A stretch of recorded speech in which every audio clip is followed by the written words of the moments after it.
मरण खां पोइ सभ खां पहिरीं जेका पुछासीं उहा टिनि ॻाल्हियुनि जी हिकु त अशहदु ला इलाहा इल्लल्लाह अन मुहम्मद रसूलुल्लाह, टियों आहे त अली वलीउल्लाह। हीअ आहे इमाम अबू नुअैम जी किताब खां, दैलवी जी किताब खां, अबू सईद खां रवायत आहे त रसूल पाक फरमायो त रसूलुल्लाह जी छंके ते इहो कलमो ईअं लिखियलु आहे ला इलाहा इल्लल्लाह मुहम्मद रसूलुल्लाह अली सुफ़ा नंबर 82। वरी इन किताब सुफ़ा नंबर 10 में लिखियो आहे इमाम अबू हुमैनी अशाफ़ी रवायत थो करे त ला इलाहा इल्लल्लाह मुहम्मद रसूलुल्लाह ऐं हो नबी रहमत व अली मुक़ीमुल हुज्जत, मुहम्मद अल्लाह जो नबी आहे और अली जो हुज्जत खे क़ाइमु करण वारो आहे। हीअ 4 रवायतूं हिन किताब में साबित थियूं। कलमे जे लाइ शादी आहे रवायत फ़राइद समतैन मुंहिंजे हथ में मौजूदु आहे। हीअ अहल सुन्नत जी किताब फ़राइद समतैन मशहूरु मारूफ़ किताब आहे। हिन ते लिखियो आहे जन्नत जे दरवाज़े ते इहो कलमो लिखियलु आहे, यानी कि 235 सुफ़े ते कलमो लिखियलु आहे। रसूल सल्लल्लाहु अलैहि वसल्लम फरमाइनि था मां मेराज खां जे वापसि आयुसि, हीअ रवायत आहे मशहूरु रवायत खां आख़िर में रवायत मौजूदु आहे ऐं रवायत खां 235 ते हीअ रवायत मौजूदु आहे। जनाब हज़रत जाबिर बिन अब्दुल्लाह खां रवायत मौजूदु आहे। जनाब अब्दुल्लाह मसूद रवायत फरमाए लम्मा उसरिया बि मेराज जी राति मूंखे अल्लाह पाक जन्नत जे जिबाल सैर करायो, फ़ैदा हुआ मक्तूबुन अला बाब अव्वल, जन्नत जे पहिरें दरवाज़े लिखियलु ला इलाहा इल्लल्लाह मुहम्मद रसूलुल्लाह अली वलीउल्लाह। वाला पाकिस्तानी जन्नत जे ॿिए दरवाज़े ते लिखियलु हो त ला इलाहा इल्लल्लाह मुहम्मद रसूलुल्लाह अली वलीउल्लाह। वाला पाकिस्तानी मिनहा मक्तूब ला इलाहा इल्लल्लाह मुहम्मद रसूलुल्लाह अली वलीउल्लाह। वाला बादिल राफ़े मक्तूब ला इलाहा इल्लल्लाह मुहम्मद रसूलुल्लाह अली वलीउल्लाह। वाला बादिल ख़ामिस जन्नत जे 5 ला इलाहा इल्लल्लाह मुहम्मद रसूलुल्लाह अली वलीउल्लाह। वाला बाद साजिद जन्नत जे 13 दरवाज़े ला इलाहा इल्लल्लाह मुहम्मद रसूलुल्लाह अली वलीउल्लाह। वाला बाद साबे मक्तूब ला इलाहा इल्लल्लाह मुहम्मद रसूलुल्लाह अली वलीउल्लाह। वाला बाद सामिरे मिनहा मक्तूब जन्नत जे 8 दरवाज़े आख़िर लिखियलु हुयो त ला इलाहा इल्लल्लाह मुहम्मद रसूलुल्लाह अली वलीउल्लाह। अॻिते मोहम्मद फरमाए त मन अरादा, जेको शख़्स चाहे त मां इन 8 दरवाज़े जे कंहिं बि दरवाज़े मां टपी अंदरि वञा त मोहम्मद फरमाए त पोइ इन अंदाज़ सां कलमो पढ़णो पवंदो। मन अराद दुखूल फी हादिल अबवाब समानिया फलितमसक बिअरबा किताबिन, त पोइ इन जे लाइ हीअ ॻाल्हि खां मां सवाइ हीअ 4 ॻाल्हियूं बि क़बूल अॻिते फरमाए थो। 4 ॻाल्हियूं सिदक सफ़ा हुसन अख़लाक़ ऐं दुश्मन खां ईदा न ॾे, हीअ ॻाल्हि आहे। ऐं अॻिते लिखियो ब्रेक मां ॿिया बि लिखिया पिया आहिनि त लानअल्लाहु बाक़िलीन लानअल्लाहु ज़ालिमीन, इहो बि लिखियलु आहे। अॻिते रवायत बि लिखी थियूं रसूल पाक इहो फरमायो रसूल पढ़ायो न तव्हांखे रसूल पाक रसूल पाक फरमायो जी रसूल पाक फरमायो हलो साबित हलो इहा रवायत साबित अहिड़े नमूने सां हीअ रवायत आहे। फ़राइद समतैन जो ॿियो जिल्द आहे, फ़राइद समतैन जो ॿियो जिल्द आहे। इमाम अली रज़ा अलैहिस्सलाम खां रवायत मौजूदु आहे त अली अलैहिस्सलाम जनाब फरमाए त मूंखे बाद मोहम्मद पाक फरमायो ऐं जनाब मोहम्मद पाक मोहम्मद पाक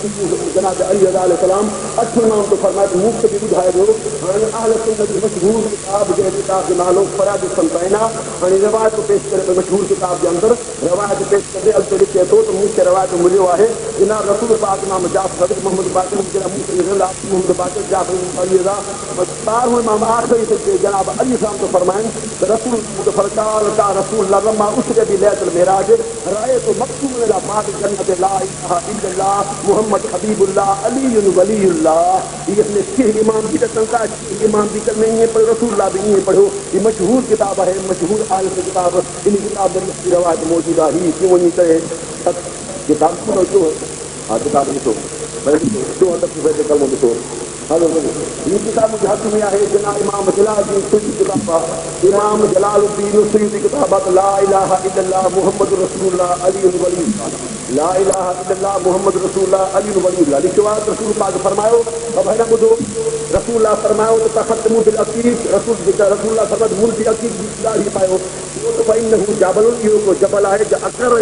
वहदानियत इन सभ खां पहिरीं अल्लाह जे वहदानी जी इक़रार नो वालिया पे नबूअत मुंहिंजी नबूअत जो इक़रार कीअं वाला का या अली दिल वसी में अली तू जी वसी जो ऐलान कई। माना अल्लाह जो फरमाए त पत्थर जो गवाही अक़ीक़ पायो हिन सभ खां पहिरीं अल्लाह जे तौहीद जी गवाही, पोइ मोहम्मद जी गवाही, पोइ अली जी गवाही, हीअ जी गवाही। उन खां बाद में इमाम इब्न अदी मशहूरु किताब शामिल आहे। मुजस्सिम अल कामिल इमाम इब्न अदी मशहूरु किताब आहे। सुफ़ा नंबर 2103 में लिखियलु आहे। मशहूरु किताब 2103 अहल सुन्नत मशहूरु किताब रसूलुल्लाह फरमायो त बराबरि जन्नत जे दरवाज़े लिखियो आहे ला इलाहा इल्लल्लाह मुहम्मद रसूलुल्लाह अली वलीउल्लाह। अल कामिल इमाम इब्न अदी जी रवायत आहे। लिखियो आहे त जनाब रसूलुल्लाह फरमान वादा रसूल पाक ही रवायत बयान कई त बराबरि ला इलाहा इल्लल्लाह मुहम्मद रसूलुल्लाह अली वलीउल्लाह। अल्हम्दुलिल्लाह व कफ़ा व सलामुन अला इबादिही अल्लज़ीना इस्तफ़ा। मौलवी अब्दुल्ला जरवार साहब पहली तकरीर पंहिंजी कई, जंहिंमें मौलाना जन खे ॾियनि जो कलमो आले सुन्नत जी किताब मां साबित करणो हो, यानी ला इलाहा इल्लल्लाह मुहम्मद रसूलुल्लाह अली वलीउल्लाह, जेको मौलवी साहिबु लिखी वेंदो आहे अॻिते लाइ बस नथो करे।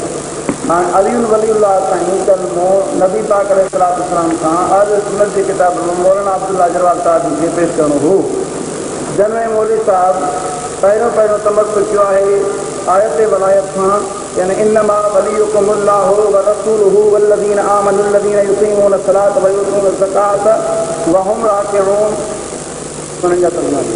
ऐं मौलाना अब्दुल्ला जरवार साहिबु पहिरियों ई पंहिंजे शराइत जी ख़िलाफ़ वर्ज़ी शुरू कई आहे, जो मौलाना जन खे तर्जुमो क़ुर पाक जी आयत ज़रूरु करणो हो, जेको आले सुन्नत जे मुतरजिम लिखियो आहे। मौलवी साहिबु चयो त बल्कि हिन आयत में हिकिड़ो अलाह ॿियो नज़ीर टियों उहो माण्हू जेको हालत रुकू में ज़कात ॾिए, ॿियो उहो माण्हू टियों जो लफ़्ज़ मुफ़रद ॻाल्हाए, इहो पैसो ॾियणु घुरनि था पिया त शायदि उहो हिकु माण्हू हूंदो। हालांकि इहो तर्जुमो आले सुन्नत में जा कहीं भी न कयो आहे, जो हिकिड़ो मुराद वठे थो त जमो मज़ो हिकु तर्जुमे में हाणे अहिड़ी शइ कहीं आले सुन्नत में जा आदमी खां न पुॼंदी। ऐं मौलवी साहिबु जेको तर्जुमो पेश न कयो आहे उहो मां ॿुधायां थो, आले सुन्नत जा तर्जुमा हीअं आहिनि आयत जा, इन्नमा वलियुकुमुल्लाहु व रसूलुहु वल्लज़ीना आमनुल्लज़ीना युक़ीमून अस्सलात व युतून अज़्ज़कात व हुम राकिऊन। मौलाना फ़तेह खान जालंधरी रहमतुल्लाह अलैह तर्जुमा फरमाए तो, तुम्हारे दोस्त खुदा और उसके पैगम्बर और मोमिन लोग ही हैं जो नमाज पढ़ते और ज़कात देते और खुदा के आगे झुकते हैं, काथे ही कोने तो रुकू जी हालत में ज़कात ॾींदा आहिनि। इहो तर्जुमो कोन कयो आहे मौलाना फ़तेह साहिबु। हिकु मौलाना अहमद रज़ा ख़ान साहिबु बरेलवी आहे, मौलाना अहमद रज़ा ख़ान साहिबु बरेलवी इन आयत जो तर्जुमो आंदो आहे, लिखे थो इन्नमा वलियुकुमुल्लाहु व रसूलुहु वल्लज़ीना आमनुल्लज़ीना युक़ीमून अस्सलात व युतून अज़्ज़कात व हुम राकिऊन। तुम्हारे दोस्त नहीं मगर अल्लाह और उसका रसूल और ईमान वाले के नमाज कायम करते हैं और ज़कात देते हैं और अल्लाह के हुजूर झुके हुए हैं, हालत रुकू में ज़कात ॾियनि। इहो तर्जुमो न कयो आहे। ऐं जमो जो सीधो आहे मौलवी साहिबु हिकु जो सीधो ॻाल्हायो आहे, बिल्कुलु ग़लति आले सुन्नत में जा कहीं बि तर्जुमे में हिकु जो सीधो न ॻाल्हायो आहे। ऐं हे हज़रत साईं ताज महमूद अमरोटी रहमतुल्लाह अलैह जो तर्जुमा क़ुर पाक आहे, जेके तर्जुमो फरमाइनि था पिया, ए मोमिनो अल्लाह ऐं संदसि पैगम्बर ऐं उन्हनि मोमिननि खां सवाइ असांजो को दोस्त न आहिनि जेके नमाज़ पढ़ंदा आहिनि ऐं ज़कात ॾींदा आहिनि ऐं रुकू कंदड़ आहिनि। ऐं हिते हाल जी माना न वरिती आहे हज़रत अमरोटी हिकु ॻाल्हि। ऐं ॿी ॻाल्हि त सभु सिवाइ जमो जी माना में अदा कयूं, ऐं मोमिनो इहे बि घणा अॻिते फरमाइनि अव्हां जो को दोस्त न आहे। जमो फरमाइनि जेके नमाज़ पढ़ंदा आहिनि, जमो ज़कात ॾींदा आहिनि, जमो उहे जमो रुकू कंदड़ जमो आहिनि। जमो हज़रत अमरोटी सभिनी जाइ ते सिवो जमो जो ॻाल्हायो आहे, हिकु जाइ ते बि वाहिद जो न ॻाल्हायो अथऊं। मौलाना क़ुर जो तर्जुमो आले सुन्नत जे मुताबिक़ न कयो आहे, ग़लति कयो आहे। ऐं हीअ तर्जुमा क़ुर पाक आहे इमाम क़दीमी आले सुन्नत वल जमात जो, जंहिंमें तर्जुमो लिखे थो पियो अव्हांजो मददगार त फ़क़ति अल्लाह ऐं संदसि रसूल ऐं उहे मोमिन आहिनि जे नमाज़ क़ाइमु कनि था ऐं ज़कात ॾियनि था ऐं अल्लाह अॻियां झुकनि था। न रुकू जो नालो आहे ऐं न वरी इन जाइ ते वाहिद जो सीधो आहे, बल्कि सभु जमो जा सीधा आहिनि। ॿिन्ही जाइनि ते मौलाना आले सुन्नत जे तर्जुमनि जी मुखालफ़त कई ऐं क़ुर पाक जी मुखालफ़त कई। क़ुर जमो जो सीधो ॻाल्हायो आहे, मौलाना वाहिद जो सीधो ॻाल्हायो आहे। मुतरजिमीन जी मुखालफ़त कई, मुतरजिमीन जमो जा सीधा ॻाल्हाया आहिनि, मौलाना वाहिद जो सीधो ॻाल्हायो आहे। क़ुर पाक जे मथां पहिरियों कूड़ बिस्मिल्लाह वल वरिती आहे, अॻिते ॾिसूं त छा थो थिए। ऐं हीउ तर्जुमो आहे क़ुर पाक जो जेको मौलाना अब्दुल रज़ाक साहिबु मरहूम जो कयल आहे, उहे बि लिखनि था इन्नमा वलियुकुमुल्लाहु व रसूलुहु वल्लज़ीना आमनुल्लज़ीना युक़ीमून अस्सलात व युतून अज़्ज़कात व हुम राकिऊन। ऐं मोमिनो ऐं ईमान वारो न वठो उन्हनि खे जे बणाइनि था अव्हांजे दीन खे चसर ऐं तमाशो, उन्हनि खे वधी करे न वठो। पर बेशक अव्हांजो दोस्त त अल्लाह ऐं हुनजो रसूल आहे। तवजो, अव्हांजो दोस्त त अल्लाह ऐं हुनजो रसूल आहे। ऐं उहे जन ईमान आंदो ऐं क़ाइम कनि था निमाज़ खे ऐं अदा कनि था ज़कात ऐं उहे आजिज़ी करण वारा आहिनि अदा। हाणे इन आयत में तर्जुमे में अव्हां जो दोस्त जमो जो थींदो हिस्सो फरमाइन उहो अलाह आहे ऐं ॿियो रसूल इहो जमो वाहिद जो थींदो अलाह हिस्सो रसूल हिकु त उते हिकु हंधि ऐं जा तरीक़े जे वल्लज़ीन आमनू अल्लज़ीन युक़ीमून सलात व युतून ज़कात व हुम राकिऊन ऐं उहे जन ईमान आंदो जिते जमो आहे उते जमो जी माना घणा कई अथऊं उहे जन ईमान आंदो ऐं क़ाइम कनि था निमाज़ खे जमो जो थींदो अदा कनि था ज़कात जमो जो थींदो ऐं उहे ई आजिज़ी करण वारा आहिनि रुकू जी हालत में माना कान्हे थियल इन जे ख़िलाफ़ बोलना कयो ऐं ॿियो बार बार जमो जा थींदा आहिनि मोलना उते हिकु ॻाल्हि आहे आले सुन्नत जी तफ़सीर नहीं कयो आहे हालांकि कहीं बि तर्जुमो ई न कयो आहे हिकिड़ो तर्जुमो मोलना खे इहो ॾेखारनि था जेकॾहिं फरमाया पूर मोल साहब जन ॻाल्हि बि पूरी न कई आहे साहिबु पंजाब वरी अचे थी पई बहरहाल न इहो तर्जुमो आले सुन्नत खे कहीं मुतर्जिम कयो आहे सिंधी में उर्दू में बल्कि मां तर्ज़ कयां ॿियनि जे तर्जुमनि में बि इहो तर्जुमो ईअं आहे त जमो आहे वाहिद न आहे हे मुंहिंजे साम्हूं तर्जुमा मक़बूल आहे जेको शियनि जो तमामु मोसबत तर्जुमो तमामु शियनि जो मोसबत तर्जुमो आहे जंहिंमें लिखे थो इन्नमा वलियुकुमुल्लाहु व रसूलुहु वल्लज़ीना आमनु वल्लज़ीना युक़ीमून सलात व युतून ज़कात व हुम राकिऊन उते उहे माण्हू जेके हालत में इहो आहे तॾहिं हालत जो बयानु थो करे कुझु मुंहिंजे लाइ हुजे त न आहे बाक़ी इन जी जमा वांदो आहे उहे माण्हू मुराद आहिनि ऐं हिकु न आंदो अथई तंहिंजे करे मोदी साहिबु शियनि जे तर्जुमे जी बि मुखालफ़त कई आहे मुस्लमान सुननि जे तर्जुमे जी बि मुखालफ़त कई आहे ऐं हे मोतबर उसूल काफ़ी शिया मज़हब जो मोतबर तरीन किताब उसूल अरबा में अव्वल दर्जे जो किताब उन में भी साफ़ लिखियो पियो आहे अना बि अब्दुल्लाह अलैहिस्सलाम जी क़ौल अल्लाह अज़्ज़ व जल्ल इन्नमा वलियुकुमुल्लाहु व रसूलुहु वल्लज़ीना आमनु वल्लज़ीना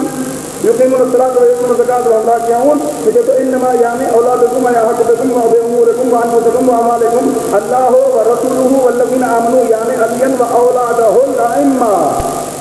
हज़रत इमाम जाफ़र सादिक़ खां रिवायत आहे हे उसूल काफ़िया जुल्द अव्वला 288 में जंहिंमें साफ़ जमो जी माना जमो ॻाल्हि अथऊं उहो हिकु मुराद न वरिती अथऊं ऐं वरी 12 इमाम मुराद वठनि था जेके 12 इमाम मोदी साहिब वारा बि कलमे में कोन था पढ़नि पिया मोदी साहिब तर्जुमे में आले सुन्नत जी बि मुखालफ़त कई आहे शियनि जी बि मुखालफ़त कई आहे तरफ़नि जी मुखालफ़त पहिरियों त तर्जुमो ग़लति उन खां बाद में मोदी साहिब सिर्फ़ु जेके तफ़सीर कया हुननि जो हिकु तरफ़ी ॻाल्हि पेश कंदो वियो मोदी साहिब इब्न कसीर तफ़सीर पेश कयो आहे उन में चए थो हज़रत अली साईं जे हक़ में नाज़िल किया हालांकि तफ़सीर इब्न कसीर में जेके बि रिवायतूं आणे थो पियो उहे सभु जो सभु ज़ईफ़ आहिनि पहिरीं रिवायत में अयूब बिन सुवैद लैस बिसिक़तिन उहो सिको न आहे शीअ जो लफ़्ज़ कोन्हे लैस बिसिक़तिन गैर मज़बूत आहे ग़लति आहे मीज़ान दाल जुल्द पहिरीं में लिखियलु आहे उत्बा बिन अबी हकीम ज़ईफ़ आहे उहो लैस बिल क़वी मज़बूत न आहे मां शीअ जी तरह नथो कयां लैस बिल क़वी इहो क़वी रावी न आहे सिको अचावियूं ऐं कल्बी अॻिते हली करे रावी थो चए जेको कज़्ज़ाबुन मत्रूकुन ला यहिल्लु नज़रु फ़ी तफ़सीरिही मीज़ान दाल सिको नंबर 5 जिल्द 3 लिखे थो इन जी तफ़सीर खे ॾिसण बि हराम आहे हा मीज़ान दाल खंडेला उत्बा बिन अबी हकीम कल्बी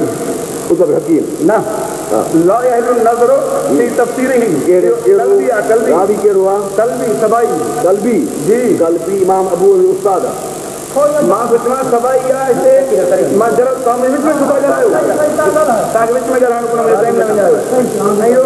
कज़्ज़ाबुन जॾहिं साफ़ थी वियो त पूरो आहे हिकिड़ो सबाई आहे ऐं साफ़ लिखंदा ला यहिल्लु नज़रु फ़ी तफ़सीरिही ऐं इन जे तफ़सीर खे ॾिसण बि नाजाइज़ आहे हाणे कुतो पेश कयो साईं हज़रत अली जे बारे में अॻिते जेका सही सनद अचे थी पई जेका अॻिते सही सनद अचे थी पई उहा मुल्क साहिब ज़िक्र ई न फरमाई आहे जंहिंमें इब्न कसीर में इन साॻी अॻिते सही सनद रिवायत अचे थी पई त इहो जमीन मोमिननि जे हक़ में नाज़िल थियल आहे ऐं सवाल थो कयो इमाम साहिब खां त आया हज़रत अली साईं जे बारे में असां ॿुधो चए थो बराबरि अली बि त मोमिननि में जवाब उन जे हक़ में बि अची वई बहरहाल वाहिद बि न आहे हज़रत अली साईं जे बारे में रुगो मुक़ररु थियल त ईअं बि न आहे ऐं लिखनि था लैस शयूं मिनहा बिल्कुलियत लैस यसिहु शयूं मिनहा बिल्कुलियत ऐं चिंता न मुंहिंजो का बि शइ सही साबित कोन्हे का ऐं इन साॻे जे अंदरि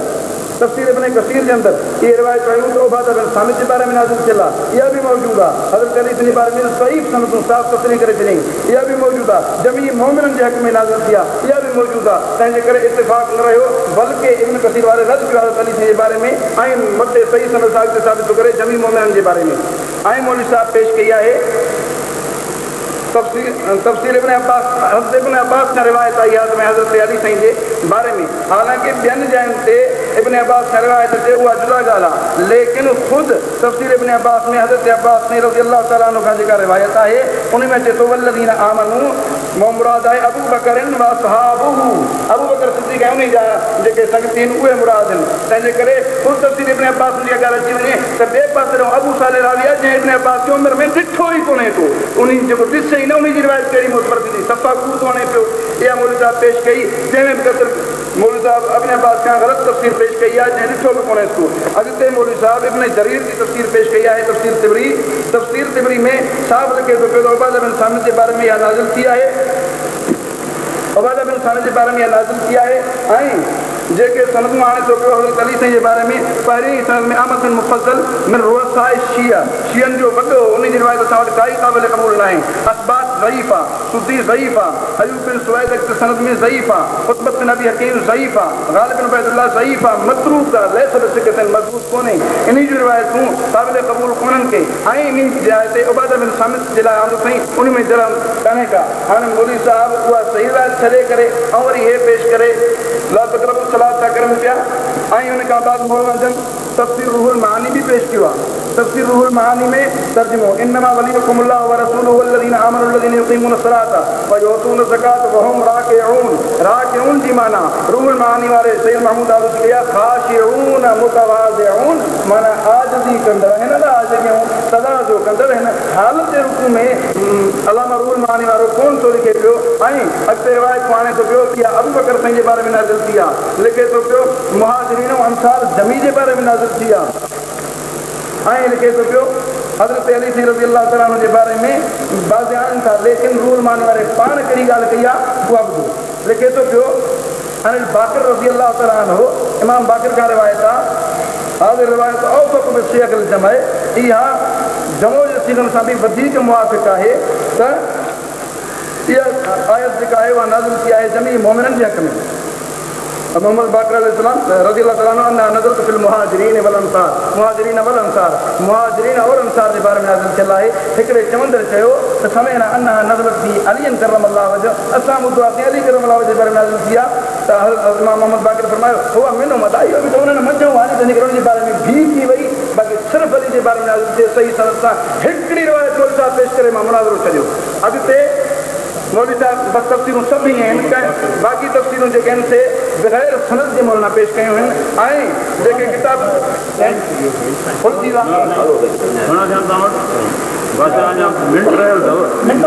मिंट मां ॻाल्हाइणो फराइदुल सुल्तान किताब सुन्नत जो करे मौलवी साहब जेको पेश कयो आहे ऐं उन में मौलवी साहब अली वलीउल्लाह ते नबी साईं कलम साबित करण जी कोशिशि कई आहे जन्नत जे दरवाज़े लिखियल आहे हालांकि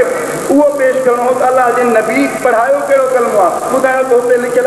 आहे लेकिन उन में बि मौलवी साहब पेशकश ग़लति कई आहे फराइदुल सुल्तान करियो मौलवी साहब जिन हाणे जेको पेश कयो उन में इहो कलमो इहो लिखियल न आहे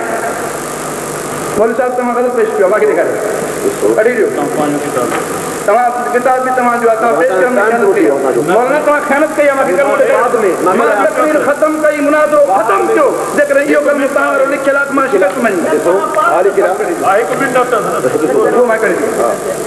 इहो जेको तव्हां ॾेखारियो आहे जन्नत जे दरवाज़े ते कलमो सिर्फ़ु ला इलाहा इल्लल्लाह मुहम्मद रसूल अली वली आहे न इहो हुजे मां मुनाज़रो हारायो मां हाणे शिया मज़हब क़बूल थो कयां बोलो किताब भी मौलवी साहब जो पेश भी पाण कयो हुन में ख़यानत कई अल्लाहु अकबर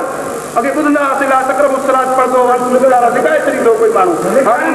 मौलाना बस कयो तव्हां बस कयो मौलवी साहब मां ॻाल्हाए साईं तव्हां लाइ करे वियो मांखे ॾियो किथे आहे जन्नत जे दरवाज़े ते मुला इलाहा मुहम्मद रसूलुल्लाह किथे आहे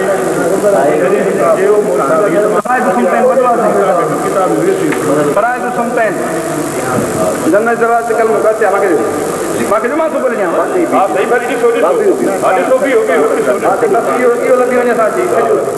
बाक़ी समुझा किताब सुठा असां सॼो बस शिकस्त मिली जल्दी सां खपे जेकॾहिं हिकु मोड़े करे वञे हा मोचा जी पंहिंजी ज़बानी पंहिंजी किताब मूंखे ॾियो न मां तो पाण त ॿुधो मां तो पाण ॾिसो थो हीअ रवायत हलो सही अब्दुल्लाह इब्न मसूद रज़ियल्लाहु अन्हु काल का रसूलुल्लाह सल्लल्लाहु अलैहि वसल्लम लम्मा इसरबी में मेराज वाक़ियो आहे जंहिं मां वञा थो पहुतुसि त पाण त फ़कुल तो यादि पहला दूज पिया गॾा त फ़ाला फिल मक्तूब बाबिल अव्वल ला इलाहा इल्ला मुहम्मद रसूलुल्लाह अली वला वाला बाब साईं ला इलाहा इल्ला अली वलीउल्लाह ला इलाहा इल्ला मुहम्मद रसूलुल्लाह अली वलीउल्लाह वाला बाब राबे मक्तूब ला इलाहा इल्ला मुहम्मद रसूलुल्लाह अली वलीउल्लाह वाला बाबिल खामिस ला इलाहा इल्ला अली वलीउल्लाह वाला बाब सादिस ला इलाहा इल्ला मुहम्मद रसूलुल्लाह अली वलीउल्लाह जन्नत जे 6 दरवाजे ते लिखियल आहे त ला इलाहा इल्ला मुहम्मद रसूलुल्लाह अली वलीउल्लाह जन्नत जे 7 दरवाजे ते लिखियल ला इलाहा इल्ला मुहम्मद रसूलुल्लाह अली वलीउल्लाह जन्नत जे 8 दरवाजे ते लिखियल आहे त ला इलाहा इल्ला मुहम्मद रसूलुल्लाह अली वलीउल्लाह जन्नत जे 8 दरवाजे लिखियल अली वलीउल्लाह अब देखो हलो भाई ये बात खत्म होना ये छोड़ सही मोई साहब साहब हे हल इस्ताद में पढ़ो ना बात क्या पढ़ो 8 दरवाजन ते लिखिला 8 दरवाजन ते लिखिला वो जा साईं हे सुन हुजूर ने मन अराद दुखूल मिन हाज़िल अबवाब समानिया जेको इरादो करे दाखिल थियण जो हिनन 8 दरवाजन में जा जी हे चाहे मकसद अरबा खिसाल पान में 4 आतू रखे पान में 4 आतू रखे पान में 4 आतू रखे ओए केड़ी आतू रखे देखो एकरो द जिसद के हां सजो जे हां अमल करो अखलाक के हक़ आयु सैया इबादत अल्लाह वजल आयु सैया ये तो होन खपन ये तो इंसान में होन खपन सही हां बदर साईं बदरुद्दीन साहब अर्ज़ इहो आहे त मौलवी साहब पंहिंजे फ़ैसिले जी मोह घुरी फतवा घुरी त जेकॾहिं मौलवी साहब ग़लति पढ़ी वियो आहे शिया में कोन्हे लिखियलु लिखत साबित आहे पर उन सां हिकिड़ो हेठि शर्त आहे त उहो केरु पढ़े जेके सिद्दीक़ हुजनि सचा बि हुजनि अखलाक सही उहो त हर मुस्लमान सां खपे इहे 4 वसवान मोमिन अहिड़ी तरह ई में फतवा लाइ हाई कोर्ट सुप्रीम कोर्ट में फतवा ॾिनी आहे त मोमिननि जो कलमो अली वलीउल्लाह आहे मुस्लमाननि जो कलमो ला इलाहा इल्ला मुहम्मद रसूलुल्लाह अहिड़ी मूंखे अंग्रेजीअ जी मां पेशा ॾियां थो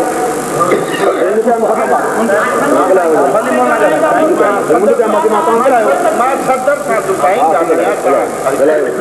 तंहिं करे त हे मोमिननि जे लाइ असांखे हर मुस्लमान खां बाद ख़ाशा मोमिन करे तंहिंजे करे त ख़ुदा मोमिन करे मुस्लमान जी गेरंटी जन्नत जी कान्हे मुस्लमान जी ॿी शइ जी अॻ में आहे मोमिन जी गेरंटी मोमिन आहे त सभु कुझु अथसि मुस्लमान आहे बहितर बस टाइम ॻाल्हायां थी मां हलो साईं हलो साईं जवाबु सभु टाइम ॿुधो तव्हां सभु ॿुधो त मौलवी साहब पिछाड़ी में चैलेंज कयो त जेकॾहिं फ़रादो समताइन में कलमो अली वजह ते लिखियत मां शियो आहे हींअर मौलवी साहब ऐलान कयो त मां फौरी उनजे मुताबिक़ मां किताब पेश कई मान मौलवी साहब चयो जेकॾहिं फ़रादो समताइन में रसूलुल्लाह जी ज़ुबान जेकॾहिं अली वजह जन्नत जो दरवाज़ो साबित कयो त मां हिन वक़्तु मुनादो जॾहिं मां शियो आहियां हाणे ऐलान कई पाण ॿुधो मां समताइन खोले ॾेखारी आहे फराज़ समताइन घुरबल किताब खोले ॾेखारी ऐं 8 दरवाज़नि ते अली वल्ला मूं ॾेखारियो हाणे मौलवी साहब खे घुर्जे त पंहिंजे वाइदे मुताबिक़ शियो जो ऐलान करे मौलवी साहब पाण ऐलान कयो आहे त फराज़ समताइन में अली वल्ला हुजे मां शीअ थियण लाइ तयारु आहियां मौलवी साहब ऐलान कयो आहे हींअर ख़बरदार ॿियूं किताबूं छॾियो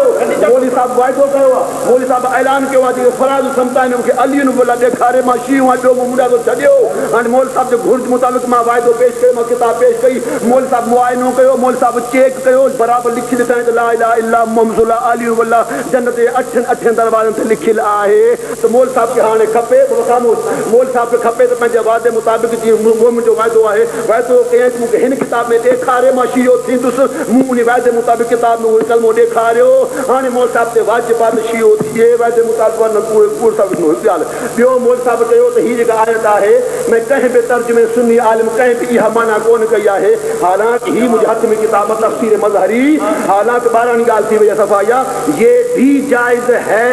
कि वो हमरा क्यों जुमला हालिया हो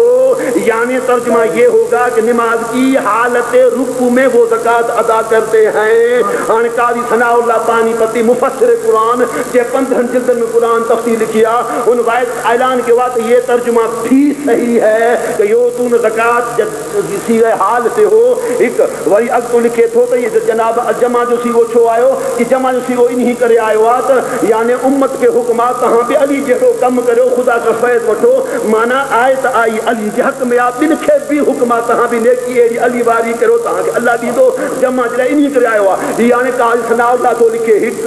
वरी यहां तफसीर मज़हरी में लिखो है तफसीर पैदा हुई है तरसी है अदब और नहव की किताब है ग्रामर की तरकीब की किताब लिखो है लिखे तो यो तून ज़कात ऐ फी हाले रुकूएहिम हाणे ही भी तफसीर आ मौलवी साहब जो त सुन्नी जो हिकिड़ो आलिम इहो मतिलबु कढे वञे त फी वाह वलीकुम जुमले हालिया न आहे हालांकि तर्जुमो न आहे माना ही तफसीर आहे आयत क़ुरान जी त फी हाले रुकूएहिम यानी रुकू जी हालत में अली ज़कात ॾिनी बाक़ी जिन सीगो जमा जो छो आहे अली हिका त सीगो जमा जो छो आयो बार बार मौलवी साहब जमा थी दोहराए पियो ऐं जमा जवाब ख़ुदि अहले सुन्नत इमाम थो ॾे त जी आ बे लफ़्ज़ जमा ले तरगीब नास फीहे त ॿिनि माण्हुनि खे अल्लाह तरगीब थो ॾे जमा जो सीगो इन्हीं करे आंदा आहीं आयत में अली मथो फिट थी चुकी आहे जमा जो सीगो हा ॾिसो बिल्कुलु हे तव्हां हवा ॾिसो इहा बिल्कुलु था ॾिसो बिल्कुलु हवा ॾिसो हलो साईं हाणे ॿियो हीअ आहे अहले सुन्नत जो इमाम अहले सुन्नत जो आलिम आहे मौलाना मुफ्ती मोहम्मद शफी उकावी साहब अहले सुन्नत जो आलिम मशहूर मारूफ आलिम आहे हिन तर्जुमो किया है आयत जो इन्नमा वलियुकुमुल्लाह जा सवाए उसके नहीं कि तुम्हारा को परवदिगार और अल्लाह का रसूल और ईमान वाले जो नमाज कायम करते हैं और ज़कात देते हैं दरा हाले वो तू करने वाले होते हैं तर्जुमो मौलवी साहब जो सुन्नी जे कहीं हिकिड़े आलिम भी हो तर्जुमो हालत कोन कयो आहे ये मुंहिंजे हथ में किताब आहे जंहिं किताब नालो आहे सफ़ीना नूह मुफ्ती पाकिस्तान मोहम्मद शफी साहब उकावी सुन्नी खुलफाए सलासा जो मुरीद ऐं इहा ई माना है अहले सुन्नत जी जुनाद इमाम इब्न तैमिया मिनहाज सुन्नत में लिखे थो त अहले सुन्नत हुम मुस्बतूल खिलाफत सलासा सुन्नी उन्हीं खे चइबो आहे जेको 3 ख़लीफ़ो जो इक़रार करे त बरेलवी सुन्नी बि बराबरि जनाब अबू बकर ऐं उस्मान जो बि इमाम जो क़ाइल आहिनि त बराबरि लिखियो आहे त हीउ साबित आहे हिते हाणे तंहिंखां सवाइ मां 3 किताब में साबित कयो त बराबरि फी हाल रुकू आहिनि और हिते बि जनाब इमाम 3 लिखियो आहे त फी हाल रुकू आहिनि हाणे अचो त मौलवी साहब त चवे तफ़सीर में तफ़सीर सन ज़ईफ़ आहे ऐं चवंदी हिकिड़ी रवायत पढ़ी अकीम वारी रवायत की 7 रवायतूं इब्न कसीर थियूं मां चैलेंज थो करियां त अब्दुल रज़ाक़ जी रवायत